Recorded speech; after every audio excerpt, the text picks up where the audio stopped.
Every nation has a story of its beginning, but Japan's is a tapestry of myth and legend. In the beginning, the gods Izanagi and Izanami stood on the floating bridge of heaven, stirring the sea with a jeweled spear to create the first island, Onogoro. Their union birthed the Japanese archipelago and countless kami, nature spirits that still shape Japanese reverence for the natural world. Tragedy struck when Izanami died, giving birth to the fire god, descending to the land of the dead. Izanagi's grief and purification gave rise to three key deities: Amaterasu, the sun goddess; Tsukuyomi, the moon god; and Susanoo, the storm god. Amaterasu's lineage became the foundation of Japan's imperial family.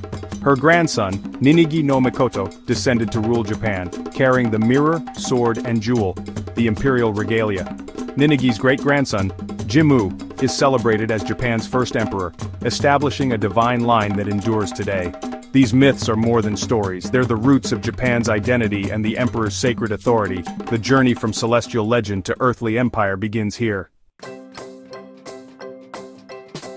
Before emperors, the Jomon people thrived for millennia, crafting pottery and living in harmony with nature.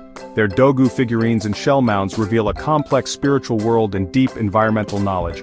Around 300 BCE, the Yayoi arrived from the continent, bringing rice farming and metalworking. Wet rice agriculture transformed society, leading to larger villages and new social structures. Iron tools improved farming, while bronze was reserved for ritual objects like mirrors and dotaku bells. The Yayoi's arrival marked a turning point, ushering in hierarchy, new beliefs, and the seeds of political organization. The fusion of Jomon and Yayoi cultures set Japan on a path toward complexity and unity. The islands were no longer just a land of foragers, but a society on the brink of statehood. The stage was set for powerful clans to rise. The Kofun period saw the rise of powerful chieftains marked by massive keyhole-shaped tombs, kofun, dotting the landscape. These tombs, filled with swords, armor, and Haniwa clay figures, reveal a society led by a warrior elite.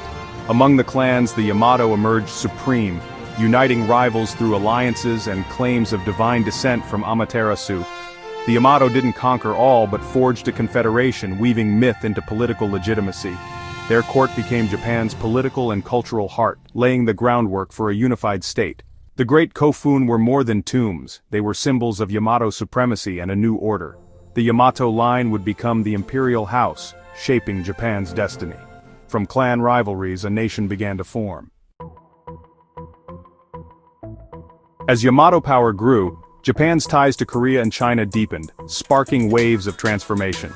Korean artisans and scholars brought advanced crafts, new technologies, and, most importantly, Buddhism. Buddhism's arrival in the 6th century challenged native beliefs, igniting fierce debates among powerful clans. The Soga clan championed Buddhism, while others resisted. But the new faith eventually took root, reshaping art and philosophy. Another revolution writing. Chinese characters, kanji, enabled record-keeping, law, and literature, forever changing Japanese society. Inspired by China's Tang dynasty, the Yamato court adopted centralized government models. Prince Shotoku's 17-article constitution and envoys to China laid the foundation for sweeping reforms. The Taika reforms nationalized land and restructured government, moving Japan from clan rule to imperial state. Continental influence was the catalyst for Japan's transformation into a sophisticated, centralized nation. The islands were now part of a wider Asian world.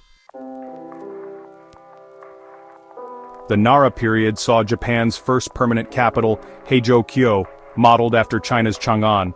Here, the imperial court blended myth and history in the Kojiki and Nihon Shoki, cementing the emperor's divine lineage. Buddhism flourished, with grand temples like Todaiji spreading faith and imperial influence nationwide. Shinto and Buddhism merged, creating a unique spiritual landscape. In 794, the capital moved to Heian-kyo, Kyoto, ushering in the Heian period, an age of cultural brilliance. Japanese scripts, hiragana and katakana, enabled a literary golden age, epitomized by the tale of Genji. The court refined poetry, art, and elegance, forging a distinct Japanese identity.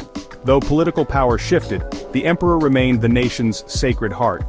From mythic origins to imperial splendor, Japan's story is one of transformation and resilience. Which part of this epic journey resonates with you most? If you enjoyed this exploration of Japan's history, don't forget to subscribe for more fascinating stories from the past.